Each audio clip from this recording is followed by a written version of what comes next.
Se eu te perguntasse o que são pronomes pessoais com função de complemento, sabê-lo-ias dizer? Mais importante do que isso, poderias usá-los sem problemas? Nas duas frases que disse antes, usei pronomes pessoais com função de complemento. Repara, sabê-lo-ias dizer? Poderias usá-los?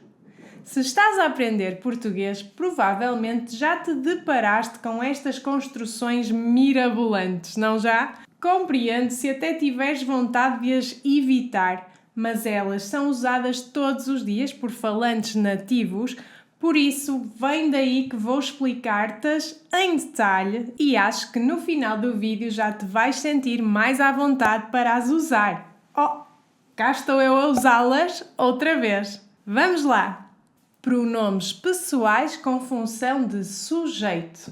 Primeiro, vamos recuar um bocadinho. Os pronomes pessoais que já deves conhecer são os seguintes: eu, tu, ele, ela, você, nós, vós, vocês, eles, elas. Estas são aquelas palavrinhas que vês antes dos verbos, normalmente, e têm a função sintática de sujeito. Por exemplo, quando dizes eu chamo-me Luís ou tu és a Catarina, estes pronomes estão no caso nominativo, mas eles podem mudar quando desempenham função de complemento direto, que é o caso acusativo, ou de complemento indireto, que é o caso dativo, ou ainda de complemento oblíquo ou agente da passiva, que é o caso oblíquo. Se não achavas que português tinha casos, ao contrário do que acontece em alemão, por exemplo, tens razão. Normalmente, português não tem casos, ou pelo menos as palavras não costumam variar conforme a sua função sintática. No entanto, os pronomes pessoais são uma exceção, já que eles variam conforme a sua função sintática. Quando representam a função de sujeito, são como o que viste antes, mas quando representam outras funções, têm que se escrever de forma diferente. Vamos ver essas formas agora. Pronomes pessoais com função de complemento direto, o caso acusativo. Quando os pronomes pessoais desempenham a função de complemento direto, eles vão então mudar. Vamos ver alguns exemplos. Ela penteia-se a si própria. Neste caso, o complemento direto é representado pela forma se, que tem um valor reflexivo, já que se refere à mesma pessoa do sujeito. Ela se a si própria. Noutros casos, não há este valor de reflexividade, como é o caso do seguinte exemplo. Ele comeu o bolo. Aqui o sujeito não é o mesmo que o complemento, por isso não é reflexivo. Então, vamos ver os pronomes pessoais com função de complemento direto. Me, te, o, a, se, nos, vos, os, as, se. Pronomes pessoais com função de complemento indireto, o caso dativo. Olha agora para a seguinte frase. A Maria disse-lhe um segredo. Neste caso, o pronome pessoal lhe é um pronome pessoal da terceira pessoa e tem a função de complemento indireto. Vamos ver as outras pessoas. Me, te, lhe, nos, vos, lhes. Pronomes pessoais com função de complemento oblíquo ou de agente da passiva.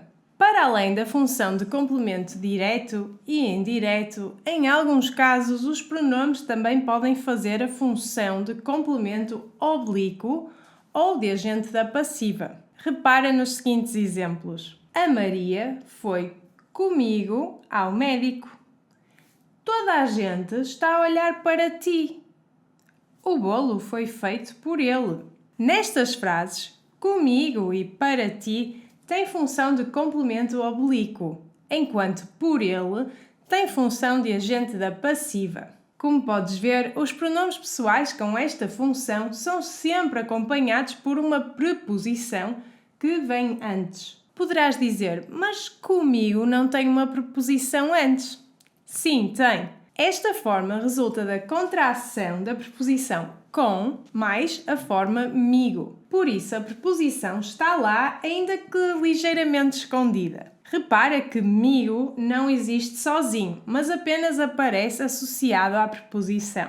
Vamos então colocar os pronomes com função oblíqua e de agentes da passiva na nossa tabela. Mim, comigo. Ti, contigo. Si, ele, ela, consigo. Nós, conosco. Vós, convosco. Si, eles, elas, consigo. Estes foram os pronomes com função oblíqua. E agora os da passiva. Mim, ti, si, ele, ela, nós, vós, si, eles, elas. Só para concluir a nossa tabela, queria também dizer-te que os pronomes pessoais com função de sujeito, complemento direto e complemento indireto são pronomes chamados átonos, porque vêm sempre junto ao verbo, antes, depois ou no meio do verbo, no caso do condicional e do futuro. Por outro lado, os pronomes pessoais com função de complemento oblíquo ou agente da passiva são chamados de tónicos, porque vêm separados do verbo, ou seja, têm pelo menos uma preposição a separá-los do verbo. E pronto, a nossa tabela está completa e agora já sabes diferenciar os pronomes pessoais nas suas diversas funções. Se quiseres, podes fazer o download desta tabela para poderes estudar mais tarde. Só tens que clicar no link que vou deixar na descrição em baixo. Antes de terminar, só queria acrescentar que o que vai definir se um pronome deverá ter função de complemento direto ou indireto é o verbo. Verbos como dizer, por exemplo, podem ter dois complementos, direto e indireto. Por exemplo, ele disse o segredo à Maria. O segredo, neste caso, é o complemento direto. A Maria é o complemento indireto. Se substituíssemos pelos pronomes, ficaria assim. Ele disse-o à Maria. Aqui estamos a fazer a substituição do complemento direto apenas. Ou ele disse-lhe o segredo. Aqui estamos a fazer a substituição do complemento indireto apenas. Ou ainda, ele disse-lhe. Aqui estamos a fazer a substituição e a contração de ambos os complementos direto e indireto. Com outros verbos, como é o caso de telefonar, o verbo só pede o complemento indireto. A Ana telefona aos pais. A Ana telefona-lhes. Enquanto outros só pedem o complemento direto. Tu amas o Henrique. Tu ama-lo. Repara também que neste último exemplo houve uma pequena transformação e em vez de termos apenas o pronome o, como seria de esperar para a terceira pessoa do singular, aparece lu. Isto acontece pelo seguinte: os pronomes pessoais o, a, os, as podem apresentar formas diferentes quando surgem depois de r, s ou z, que desaparecem. E aqui os pronomes passam a lu, la, luz, las. Por exemplo, tu amas o Henrique? Tu ama-lo. Vais comprar o livro? Vais comprá-lo. Comes a Sante? Come-la. Repara que o que importa não é o verbo no infinitivo, mas sim o verbo como está conjugado na frase. Por exemplo, na primeira frase tens o verbo conjugado na segunda pessoa, que é amas, o que significa que acaba em S. Na segunda frase, o verbo está no infinitivo. Por isso aqui sim, conta como infinitivo. Comprar, o que significa que acaba em R. E na terceira frase temos o verbo conjugado na segunda pessoa, comes, que também acaba em S. Daí estas transformações do pronome. Não confundas isso. Esta transformação não é a única. Quando as formas surgem depois de M ou de um ditongo nasal, como um ão ou um em, então elas passam a nu, na, nos, nas. Por exemplo, eles mostram a sua casa. Eles mostram-na. Elas dão o presente ao pai.